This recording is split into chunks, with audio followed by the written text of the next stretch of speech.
Hi everyone, my name is Ncedisa Nkonyeni, and it is an absolute honor and privilege to be sharing the stage with these three amazing individuals and authors. If you have not read their books yet, I 100% urge you to get a copy after this. So welcome to this session of The Search for Truth with Caroline Davids, Gertrude Fester, and Siphiwe, Gloria, and Ndlovu. Hi. So we'll kick off with a quick read of their profiles, their bios. I envisioned myself doing this with like sheets of paper. It seems to be cheating to be doing it this digitally, but anyway. I'll start off with Professor Gertrude Fester. Gertrude Fester is the author of two books. The first is South African Women's Apartheid and Post-Apartheid Struggle, which covers the years 1980 to 2014. And the second, which is the subject of this panel discussion, is Prison Notebook V2957/88. In 1975, she started teaching at the high school level, continued a career in education for over 40 years. It was in the 80s that she began fighting against the injustices of apartheid. During her career, she founded various women's organizations, including the Gender Advocacy Program and Women's Education and Artistic Voice Expression, the very eloquent acronym of WEAVE. As an anti-apartheid activist, Professor Fester was charged for treason in 1988, endured 104 days of solitary confinement under Section 29 of the Apartheid-era Terrorism Act, before going to trial with 13 other political activists in what became known as the Nkonyeni trial. It's an absolute honor to be sitting here with you.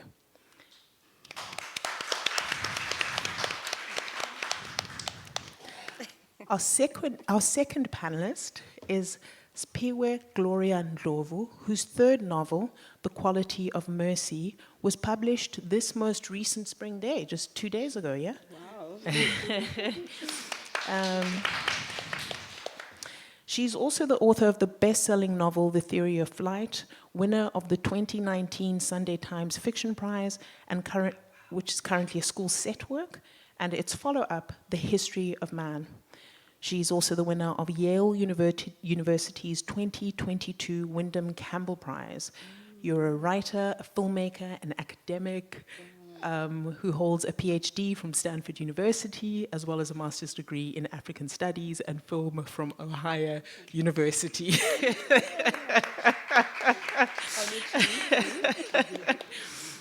And our third panelist, Carol Ann Davids. I feel a bit uncomfortable with being after those two. No, I mean, this is all just... You're all very remarkable. Carol Davids is a writer and editor living in Cape Town. Her fiction has appeared in Twist and African Pens, New Writing from Southern Africa, published by New Africa Books in April 2007. Her debut novel, The Blacks of Cape Town, in 2013, was shortlisted for the Edinburgh International Books Festival First Book Award, the University of Johannesburg Debut Writing Prize, and the Sala First Time Published Author Award. Her most recent novel, published in 2022, is How to Be a Revolutionary.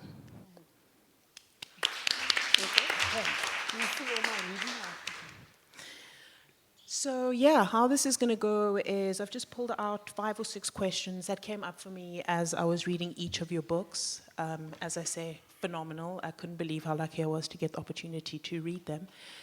And I'd like to present them to each of you, the same questions to each of you. And yeah, if what happens is a discussion, that's fantastic. If there's some crosstalk, that's amazing. Yeah. So all of your books are set against a backdrop of some form of political transition or some sort of kind of socioeconomic tipping point. And the protagonists are all in some way kind of complicit in a wrestle for power. I'm going to start off with yours, Siphiwe. You got a soundtrack as well. So you also set at the time of independence in 1980s Zimbabwe. And Quality of Mercy, like when I first started, it has like this really dreamy kind of texture to it. And I kept, as I read it, I kept speaking to people and saying, you've got to read this. It's like magic realism, but, and then at some point I was like, oh, I don't know.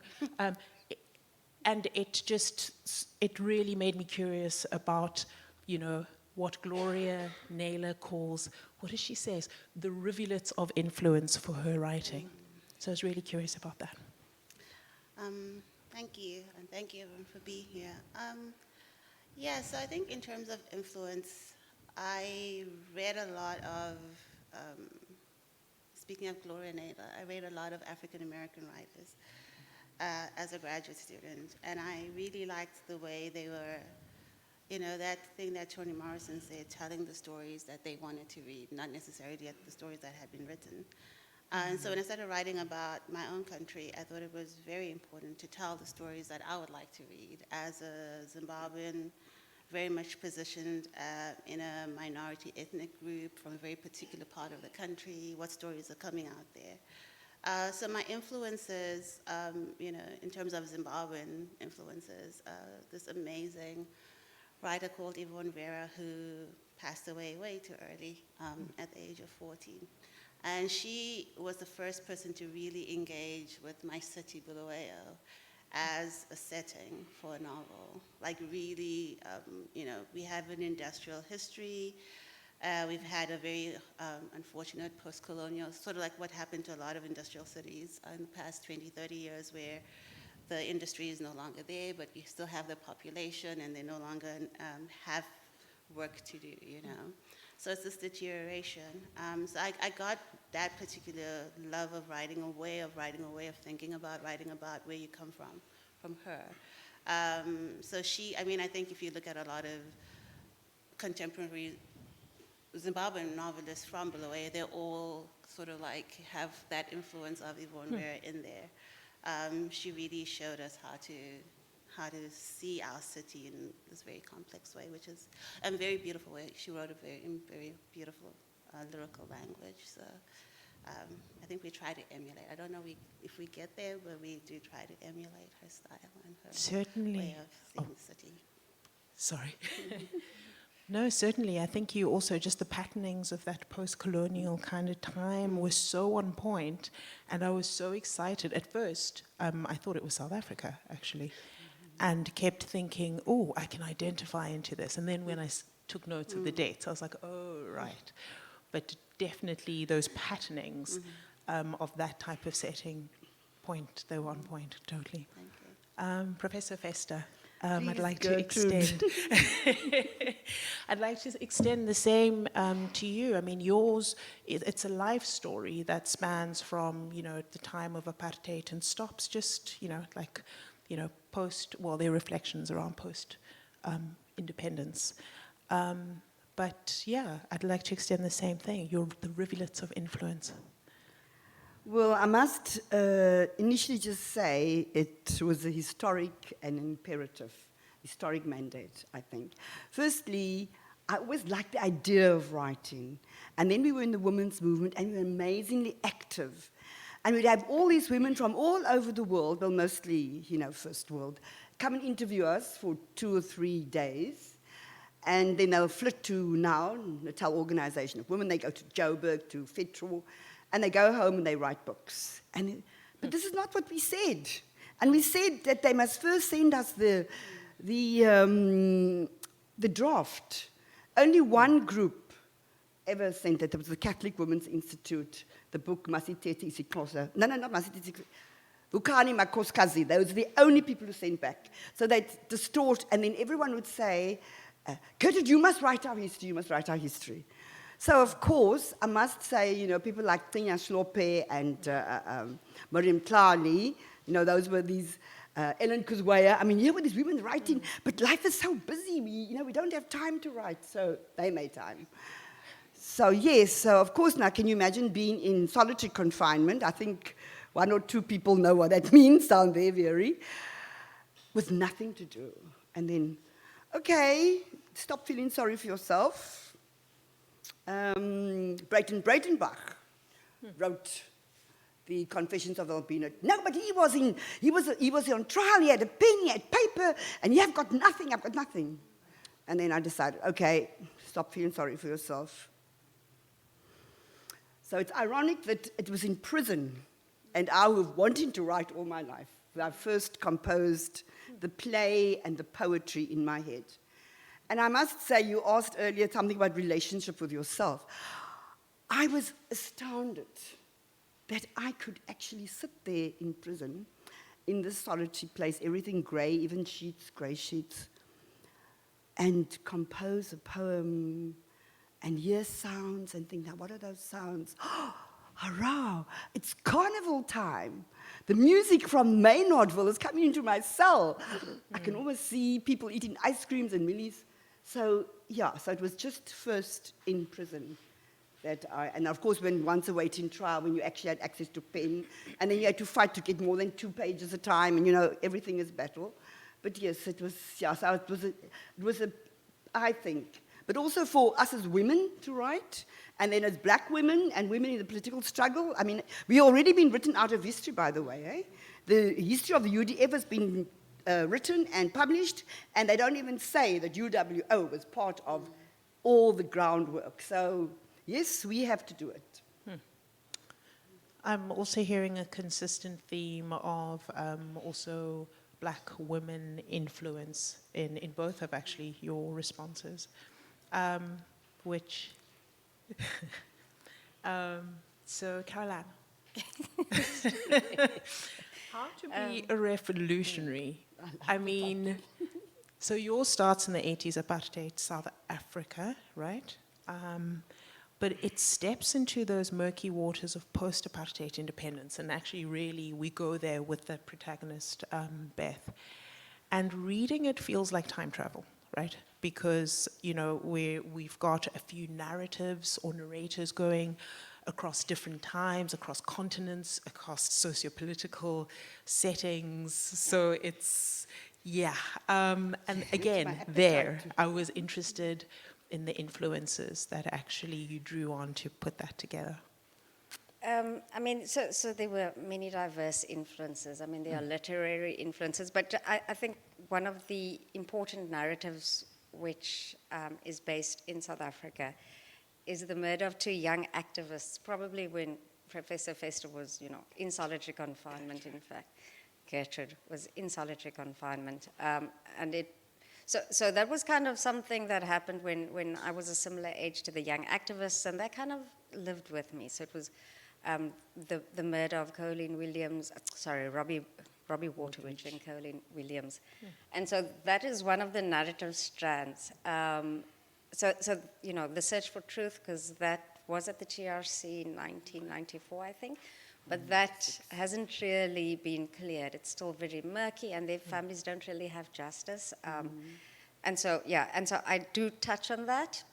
But in terms of literary influences for the novel, it was quite diverse. I was living in Shanghai, in China, when, it's just living there, my reality was quite different to what I expected it to be. So the only way that I could experience the country honestly was if I took my experience at a surface level and I read to actually understand what was happening, the undercurrents of the country, right? So, China's a surveillance state. It is a police state. So you have to delve into both fiction and non-fiction. So A Critical Book was, in fact, a book that I read which was banned in mainland China when I first heard about it, and I could only read it when I got here. And so that book is called Tombstone by Yang Zhesheng. And that became another really important influence in the book. The whole story of China, it's dramatic and it's interesting and it's important. And I don't even know how to start to tell you what the influences were for this book, because there were absolutely so many. But also my search for truth, I think, with where South Africa currently is, and I'm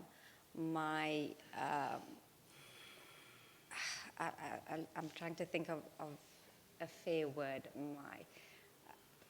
I'm disconcerted with where we're at as a country on many levels, and so I wanted to also, kind of reflect or refract my own sense of where the country's at, which is why there's one narrative which actually starts in the present and reflects on the country. So, yeah, it's hard to answer a question like that, because I actually realized at some point that I could possibly be, I might actually have ADHD, and so I took everybody with me in writing that book because there was so much going on. But if it actually works as a whole, then I'm very grateful. No, you definitely took us with you. We were there with you. And hopefully you also get another opportunity to enter that. You say it's very hard to answer that question because the follow-up question is around process, right? But I just want to say, before saying that, that narrative, the one that the narrative thread that speaks to your disconcern about where we're at right now, it's treated with so much compassion that us as the writer, as the readers, I found it to be a very generative entry point. Thank you. But yeah, let's talk process. Because, and let's go with you, because you've kind of started to talk about that, right? And in this, the search for truth, that's our theme, that's our topic, and we live in spaces where we often forget that truth is a deeply complex aspiration. It's probably easier for us to oversimplify it so that we think we can control it and intervene. But it's a deeply complex aspiration, and all of your novels really embrace that. So in terms of distilling all of those different influences for the book, I'd really be interested to hear your reflections on your process for that. And as you started to do that, I think if you could. Yeah, I mean, I just also like the idea of truth. And so one of the literary influences in my life was actually Salman Rushdie, who I think I started reading when I was about 17 years old. And so I've read every single book that he's produced. And so one of the things that he wrote about the truth was that, I mean, he actually saw the novel, and at least that the writer had to come to the novel with their truth, and that it's a search for truth, if that makes sense. So I actually don't, so that was quite important to me, because him being one of the most important literary influences in my life. So that's always something that I've tried to do with everything that I write. I have to try, kind of be, and I don't, the word authentic can be quite, it can be quite a subjective word, but authentic in the sense that you're writing something which is honest, as far as you can be. So just in terms of process, I don't have a really good process, which is why the novel took so long to write. I mean, I know there are novelists who sit down and they work to a specific plan, they have a draft, and mine looks nothing like that. It was pure chaos, which is the ADHD part, I think. And so I was in Shanghai writing one novel, but kind of writing this novel in the back of my head as well, the corridor somewhere.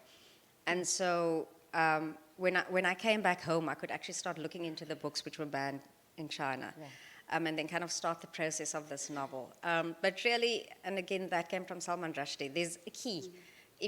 For me, there's a key. So I don't plot what's going to happen, but I kind of have a beginning and I have an end, and then we have to kind of, it gets filled up with everything else. And so my process actually is just writing the first draft and trying to always, for me, plot is quite important. So I want my reader to be riveted, even though I think I'm trying to do complex things on the page. I'm trying to. But I want my reader to stay with me, and I want them to turn the page, because for me that's important. And I also love novels which don't do that. But for me that's quite important. So plot is important. So I'm working on, like, kind of on a micro scale.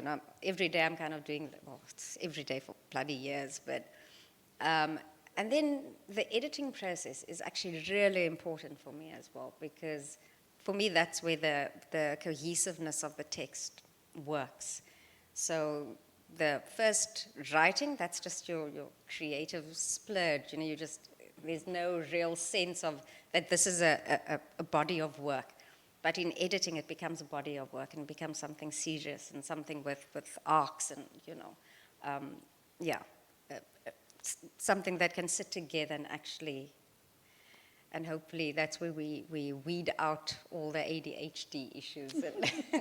I haven't been diagnosed. I'm just thinking it's a possibility. It's a possibility, but anyway. So my process has no formal, no formal approach. I love that thread that you give, though, inspired by Salman Rushdie's, that writing is seeking truth. The It's a process search for is to truth, search for according truth. to him. Yeah. Yeah, that's. I don't know if you agree or not, Professor Fester. No, please, But- okay, but- Gertrude. I don't know, Gertrude. read. What did you say?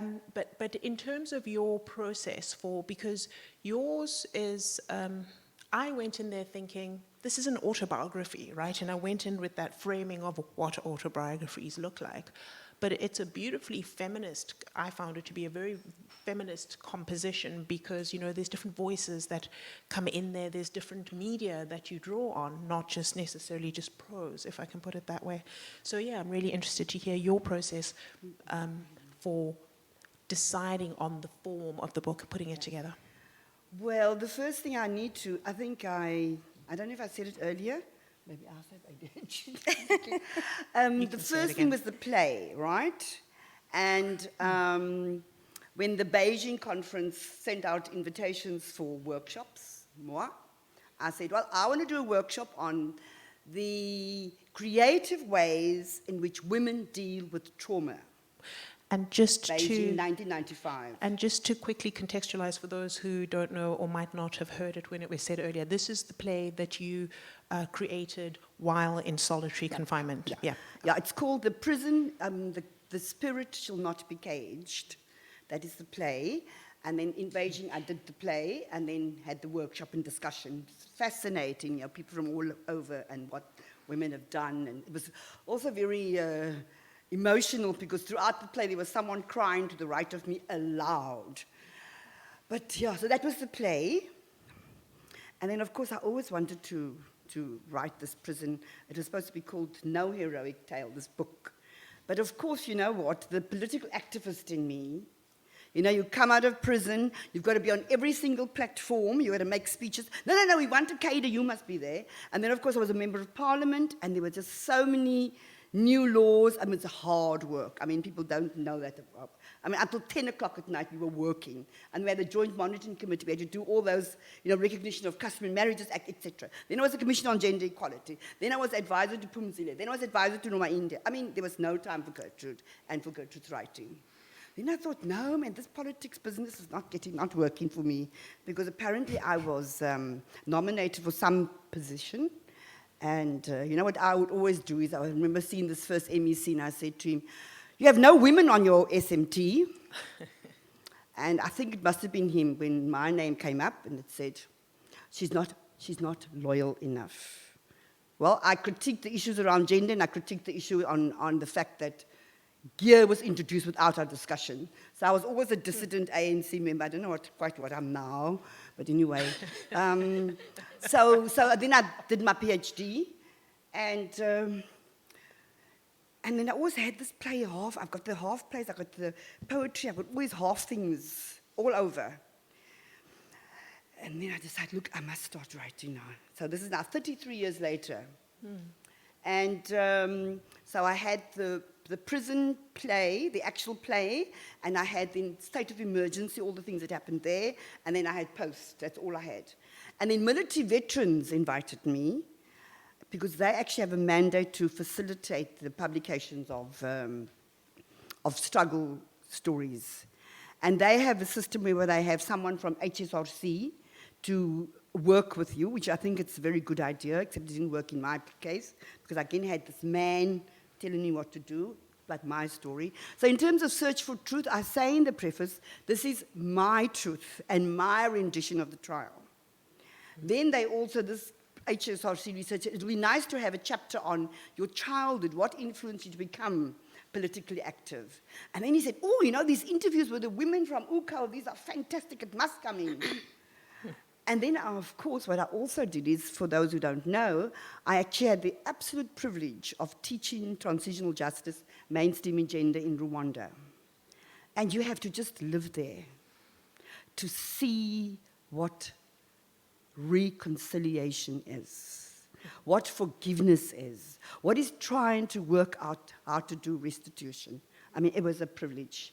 So, of course, inspired by all these Rwandan things, I thought it's time to interview my torturer.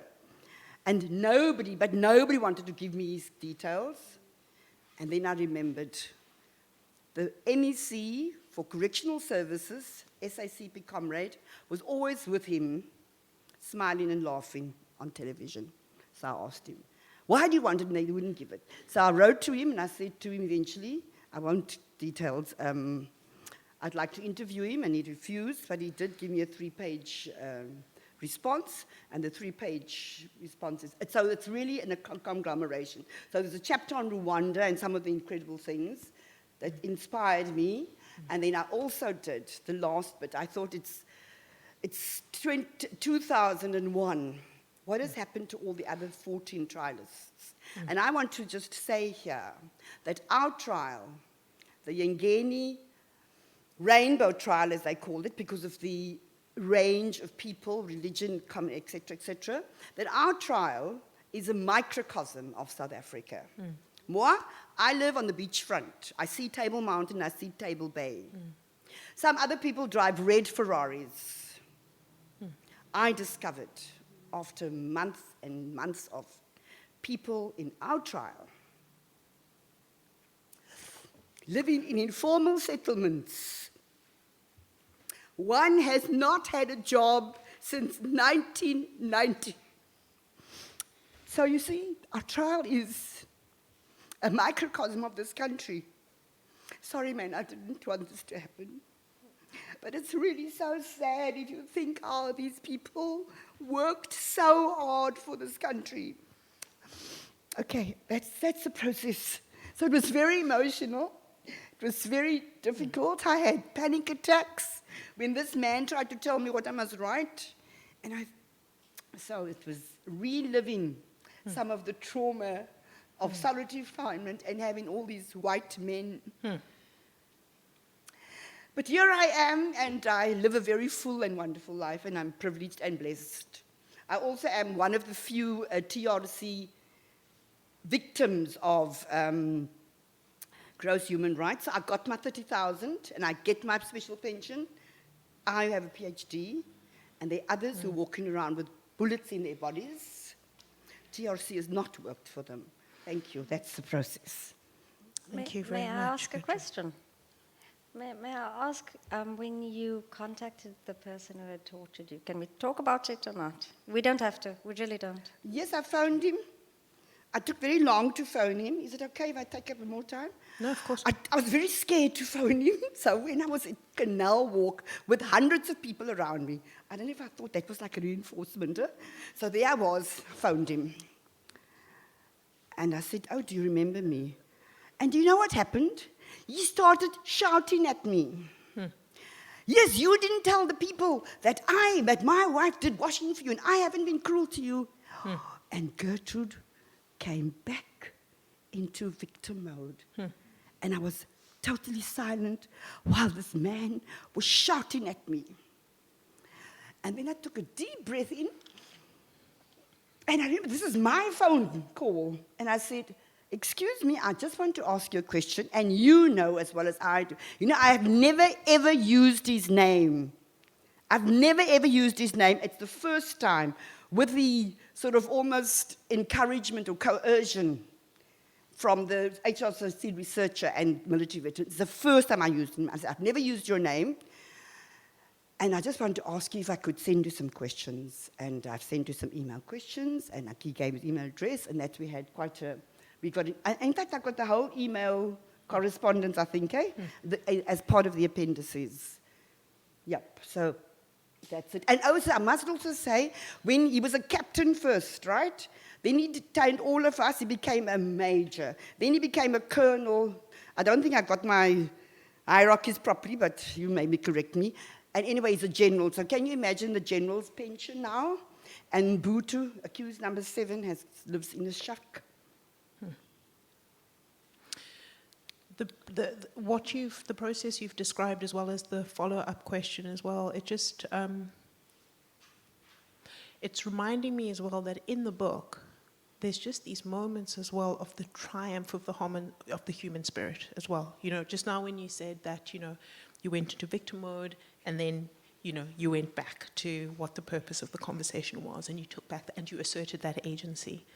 Can I also just say something, please? Sorry, it's just, you said we could Cross-talk away, that was it, yeah. It's just also that we lived with all these unresolved matters in South Africa, and, you know, it's with a lot of dissonance as well, you know.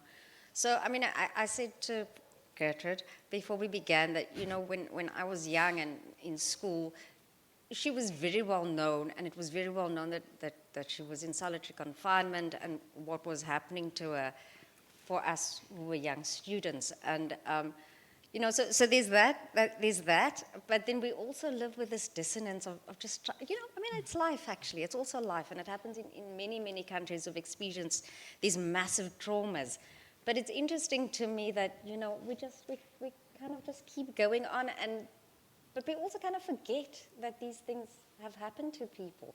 And the two activists who I don't write about directly, mine is a fictional account, you know, their parents and their families cannot really, you know, we like this grand idea, and I loved what you said about Rwanda, but we have this grand idea that, you know, we can move on and that we're resolved, but so little is in fact resolved with our own history just 20, 30 odd years ago, you know. So we live with these open wounds really in many ways. Yeah, just it's interesting, and I think that's the thing about truth. And I'm sure Siphiwe can also identify with, you know, we were so excited in 1980. I was actually Institute of Social Studies, and I don't know if you remember the name Rudo Katswana. She's a lecturer at Zimbabwe University. We were doing the course together, the Masters in Gender. And we were just so, and I mean, you can add the rest, but we were just very excited about Zimbabwe. And look what's happened, just like we were excited about South Africa. And I think this goes back to what you were saying, you know, why we write and what the process is. I think that search for truth is sort of like trying to remember time and time again, because I think it's so easy to forget. And all of it is so unresolved that we literally cannot afford to forget. And I think part of, you know, people always say African writers are too political, but how can we not be political given like the you know, context in which we're writing? So I think we're always trying to sort of like, you know, either whatever you want to call it, speak truth to power, make people, whatever it is, it has to happen. Going back to your first question about literary influences, in 1979, Zimbabwe got its independence in 1980. Dambudzo Marechera wrote The House of Hunger. And that will always be, I think, the seminal Zimbabwean text, because it's a novella that is asking us to just face what has been created in the colonial moment. And, you know, I think a lot of post-colonial writers have taken that and said, you know, we need to just try and face. And we have governments that would do anything not to face, you know, or they want to paint the past in a very particular way and the present in a very particular way. And I think it's up to writers, you know, whether they're writing biographies or writing fiction, to actually say, actually, this is what we're supposed to be facing. This is what we're supposed to be dealing with. Because the people who are supposed to be making us face that and deal with it are busy doing other things, yeah. So that actually segues quite nicely into a question that I came here wanting to ask all three of you, which is that my experience of each of your books was that there's a reconstructive project at work here. There is a healing that is happening. And I'd really love for you to talk more to that in terms of, you know, the characters that you chose to be part and complicit in that project. I'll start from yourself, the quality of mercy. I must out myself. I had a difficult relationship with the principal character spokes at first. I was like, oh, you're passive. I don't want to do any spoilers. That changed. He taught me things. Carry on. So for me, it's, I think growing up post-1980, in Zimbabwe, we had a very particular understanding of what a hero was. And, and a hero was someone who had gone to the struggle, who had fought for their country, and everyone who hadn't done that, kind of had been collaborators or whatever words, And so I thought, wouldn't it be nice to write from that person's perspective about what exactly was going on within them during the colonial moment? They were fighting, but fighting in a very different way. And I think it's part of this, reclaiming and rewriting that I think is important to say, yes, not every Black person went to fight the struggle, but not everyone who was sitting at home was also, this is a very gray area, and he does seem, because he is a policeman, he is part of the state, and it's a very, now we would say, very problematic character, but what was he in his mind in the 1950s and 60s? What was he doing, And I think we need to remember those moments differently, because I think a nationalist way of thinking has also narrowed our understanding of our own past. And if we have to reclaim that past for ourselves, we have to understand that it was always complicated, which is why what we've inherited is also very complicated. Because if we just black and white it, we're doing ourselves a very great disservice. So I'm glad that you first felt he was passive, and then, hopefully in the end you're like, okay. But yeah, it was all very intentional, because these are questions I want us to be able to ask. And what I'm also hearing in your response is that there is an invitation for us to, as we mentioned before, to remember in ways that perhaps either get invisibilized or simplified out of the way, or whatever the case may be. Gertrude, you spoke to, the reconstructive imperative, the reconstructive project in prison, that is Prison Notebook. Is there anything you'd like to add? If not, We can pass. I do want to ask a question around character, though. Let's check in with Carol Ann. Would you like to chat about the reconstructive project, and then we'll come back to the question around character. Okay. The reconstructive project, that is how to be a revolutionary, because that also, yeah. Reconstructive? Reconstructive in terms of... I'm sorry. In terms of perhaps repairing time, in terms of perhaps conjuring an opportunity to heal sometimes, somehow. I don't think I was conscious of those sorts of themes or imperatives when I was writing. I just actually was writing something which was quite personal. Yeah, I didn't think of it as a project. I didn't think of South Africa as a country in trauma that needed to be written about, if that makes sense, or China, or Langston Hughes, because he's also in the book. Yes, he is. But I guess in retrospect, you look at it, and I looked at, in a sense, and I didn't mean to be doing this, I looked at African American trauma through the lens of Langston Hughes, and I looked at South African trauma through the lens of an activist in 1989, and I looked at China as a country facing trauma. And so I think, and again, I'm a little bit uncomfortable with talking about trauma and healing, and because that's not really what when you sit down. It's such a strange thing, because it's you and it's a laptop, and there's a whole lot going on in your head, and there's a whole lot that you want to say, and you don't really know whether you're doing it. Do you know what I mean? And at the end of it, people ask you these questions, and you're like, oh, did I do that? But, if it brought healing to someone who might have read it, then I'm very grateful, because honestly, there's no money in this business. That means so much to me. No, really, it's what you get.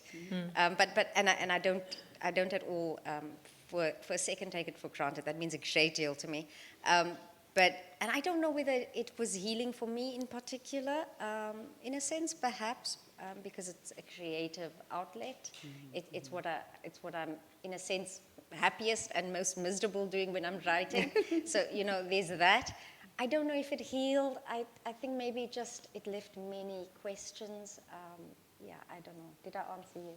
No, you certainly did. I mean, also, my use of the word healing is quite, it's a lot of poetic license. What I'd said earlier about looking at one of your protagonists' journey in terms of, and this is Beth, right?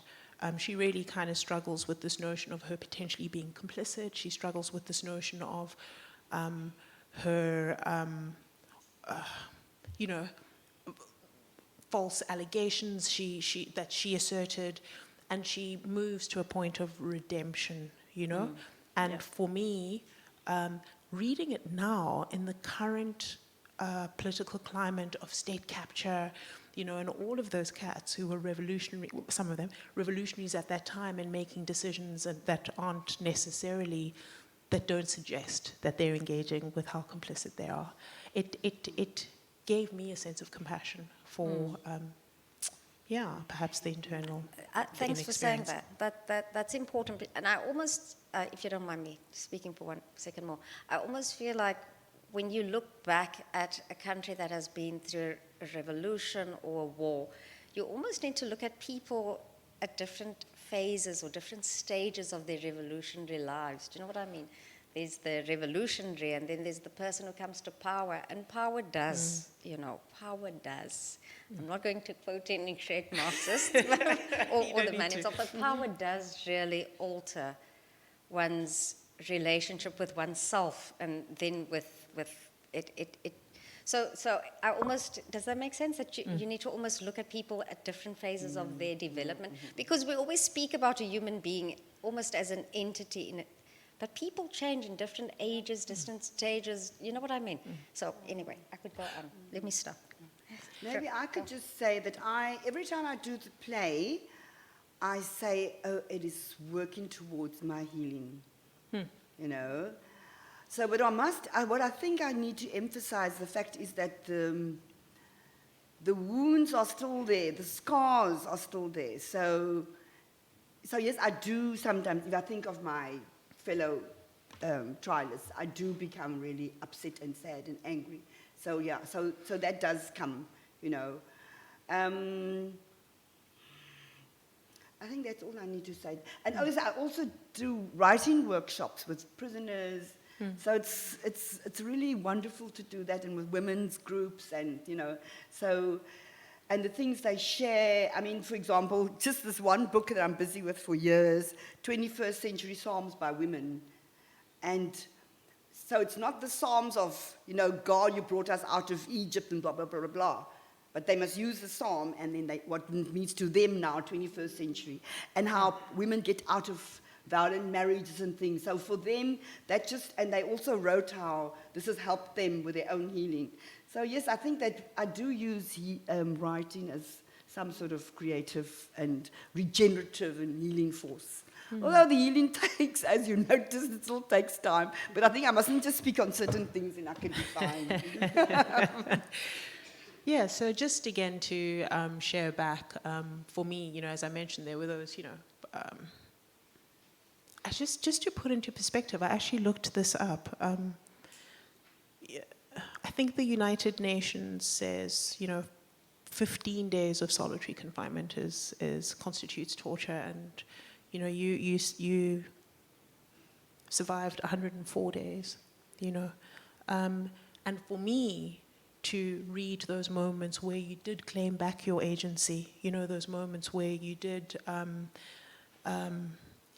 act with integrity, the sheer, and you just wrote so beautifully about it, the sheer, I don't know, I don't have the words, but that for me enacted as a reader, it enacted a healing as well. So again, I use that word very inclusively.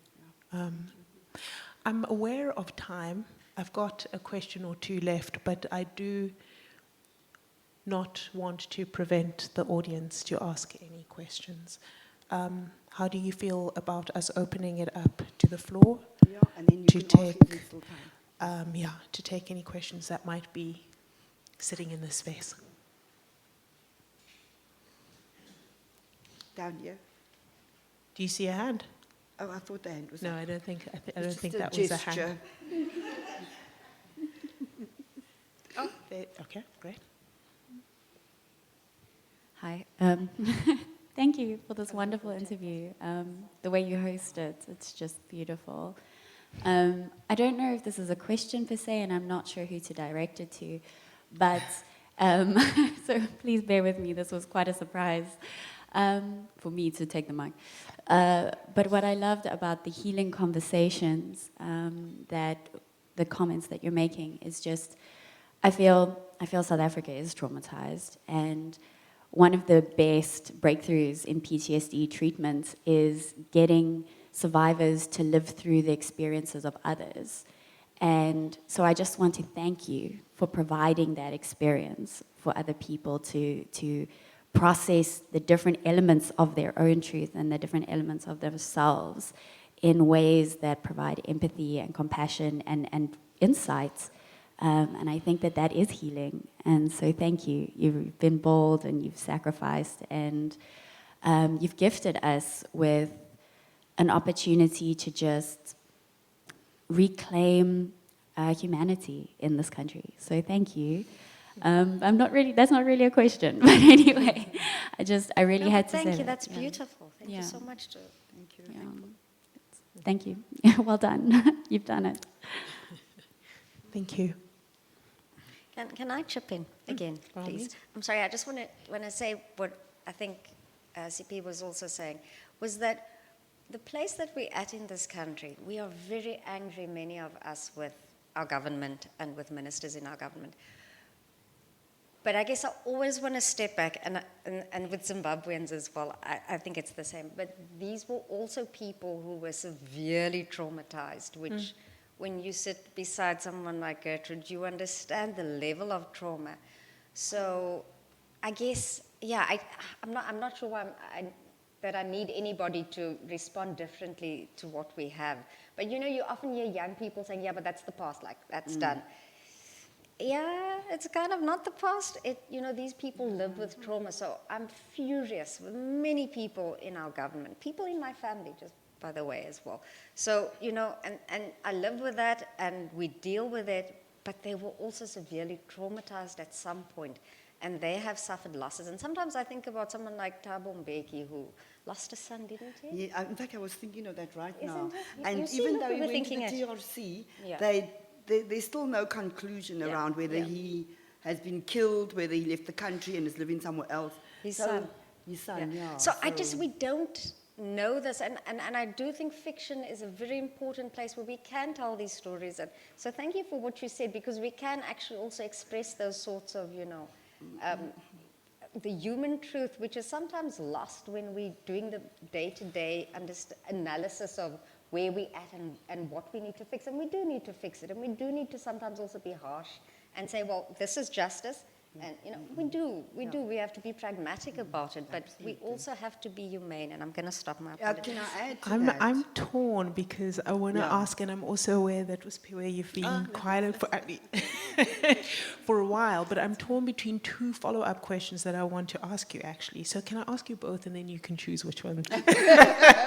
Or answer both? But just speaking to this point that you're making now, Carol Ann, and just going back to Uspokes, who as I mentioned earlier, I had my first feeling of him is that he's too passive and perhaps complicit, right? But then, and the book, it's called The Quality of Mercy.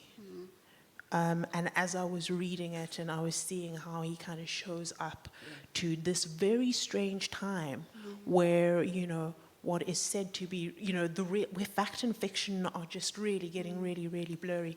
And when we look back at it, it's very difficult to say that's fact and that's fiction. So these are the questions. Actually, I'm going to ask this question. Is Spokes an embodiment of a past version of ourselves, or is Spokes a future aspiration? Because through him, you know, there's a narrative justice that is enacted. There is an agency. There is a deep, deep integrity that comes out through him. So yeah, that's the question I'm actually going to ask. And that is not an easy question, but it is a brilliant question. I think for me, he is both. I think for me, he is the best of who we can be if we do the work, right? Because he has every reason to be angry and has every reason to be vengeful. And I think a lot of us have, when we look at our past, have every reason to be angry and vengeful. What we do with those emotions is what's important, right? How we use that, and you know, Audre Lorde said you need to metabolize your anger, like you need to turn it into something else. Anger in itself is just not healthy for you, for everyone around you. And so for me, he is a person who metabolizes his anger. And that is something that I would like all of us to actually work towards, metabolizing the things, processing that past, not necessarily moving past it because you can't, but understanding it so that when, you know, children say, oh, that's in the past, it's not this thing that they're just flicking away. They're understanding that this is something that they've also inherited, and it's in the past, but it's also shaping their future and their present, so they have to be actively engaged with it. And he actively engages with the injustices of his past, and I think that's what we all should do, all should have always done, and I think it's something that we've never really had the chance to do. And what I'm not hearing is you say is discarding of accountability. That's not. I'm not hearing you say that. I just want to. Okay, just wanted to make that explicit. I'm just going to. No, okay, no, there aren't any hands. I'm going to do. Sorry. Oh, there is. Oh, fantastic. There's a microphone making its way to you. My apologies.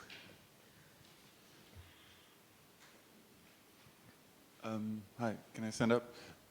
Thank you again for a lovely talk as well. I love that point about understanding our political moment through what traumas many of our politicians or our people hold. I think one of the things that the young generation hopes for the future, or has hope, is that the passing of that generation will allow a space that where apartheid and where our struggles as a country can be put at a certain distance.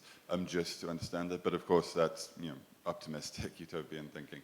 So I'm wondering from your guys' experiences in that, how do we help the next generation not inherit trauma? How do we allow people to not have that, I think it's called genetic trauma, that sense that literally it's almost in the blood that the injustice of the past reach the next generation, like that. Do you have personal understandings of that or ways?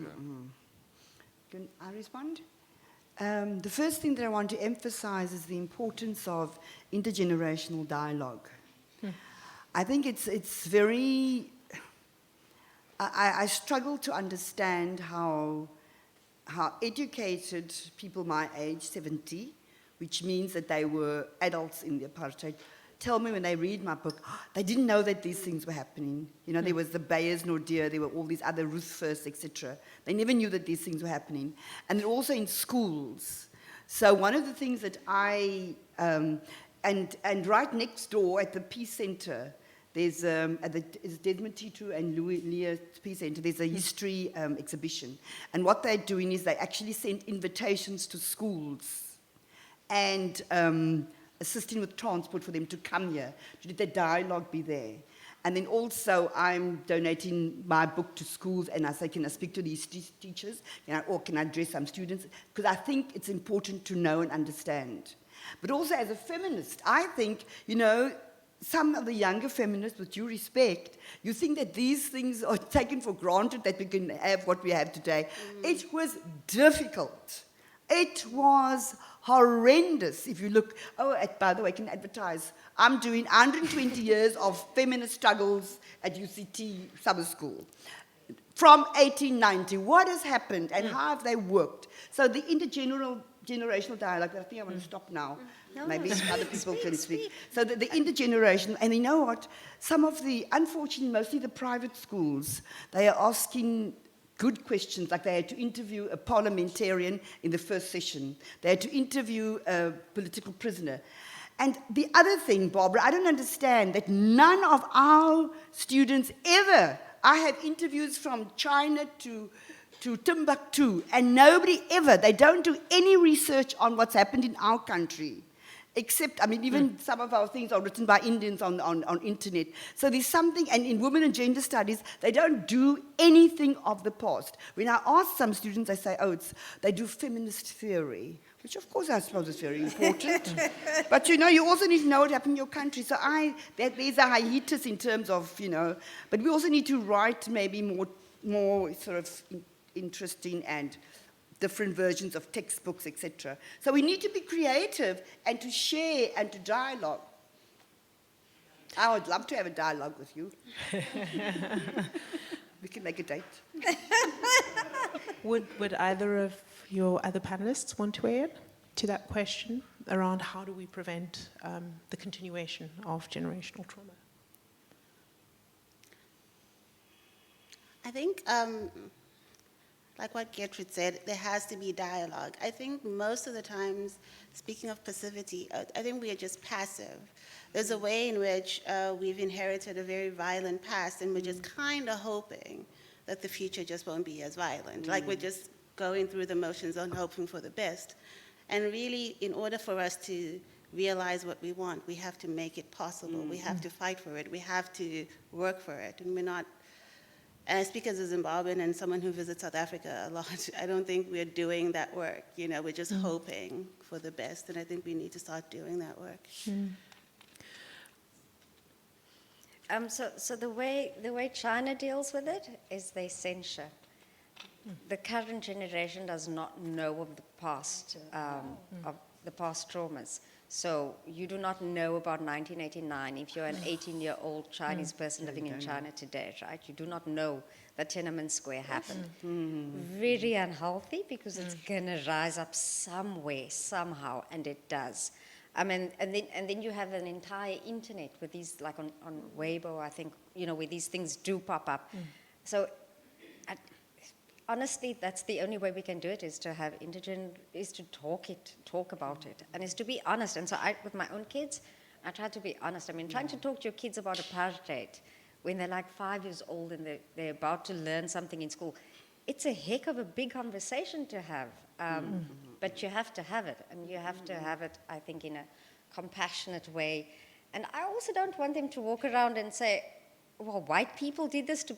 I don't want them to have that thought in their head, so I have to explain it to them in a very compassionate and honest way that doesn't prejudice them, because I don't want them to walk around with, you know, now feeling that trauma and that they have to enact it on someone else. So honestly, it's about education, I think, and literature can help. I wish we were in a country where we understood the power of literature, fictional and non-fictional. I apologize. One sentence. Rwanda. 3 months from the 7th of April to the 4th of July is Memorial Time every year. The 4th to the 7th of April, everything is closed. There's only the memorial at the stadium where people are encouraged to speak. Wow. Throughout that period, they are encouraged to speak and to share, even if it means a confession. Kagame said at the one meeting, and I'm now speaking in English so that the journalist will not translate what I'm saying, mistranslate.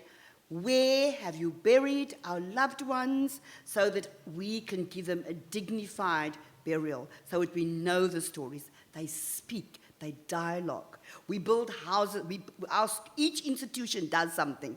Our school, I was built an entire wall of a house for a widow in the east of the country. We do gardens, they actually talk.